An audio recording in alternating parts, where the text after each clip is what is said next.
যাক নিজতকৈও বেছি ভাল পাইছিলোঁ তেওঁৱে আজি বুজাই দিছে যে এই জগতত সঁচা ভাল পোৱাৰ কোনো মূল্যই নাই।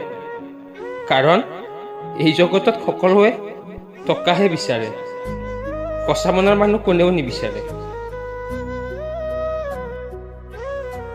মিছাকৈ হাঁহিব পাৰিলেও কিন্তু মিছাকৈ কান্দিব পৰা নাযায়, কিয়নো হাঁহিটো আহে বাহিৰৰ পৰা আৰু কান্দোন আহে ভিতৰৰ পৰা। যদি পাৰা ভাল পোৱা আৰু যদি নোৱাৰা ঘৃণা কৰা, অৱহেলা কিন্তু কেতিয়াও নকৰিবা। মানুহে আটাইতকৈ বেছি কষ্ট তেতিয়া পায় যেতিয়া তেওঁৰ প্ৰিয় মানুহজনে তেওঁক কথা কোৱাৰ আগ্ৰহটো কমাই দিয়ে। মানুহৰ জীৱনৰ সকলোতকৈ ডাঙৰ দুৰ্বলতাই হৈছে ভাল পোৱা। যাৰ জীৱনত ভাল পোৱা নাই তেওঁৰ জীৱনত দুৰ্বলতাও নাই। এতিয়া ভাবিছোঁ যাৰ ওচৰত মোৰ কোনো গুৰুত্বই নাই তেওঁৰ পৰা আঁতৰি গৈ তেওঁক সুখত থাকিব দিয়াই ভাল। কি হ'ব ইমান পাৰফেক্ট মানুহ বিচাৰি যদি তাত সঁচা ভাল পোৱাই নাথাকে।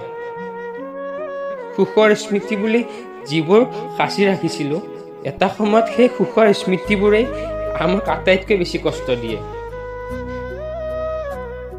প্ৰেম শব্দটো এটা সৰু শব্দ, কিন্তু এই শব্দটোৱে এজন মানুহৰ জীৱন শেষ কৰি দিব পাৰে।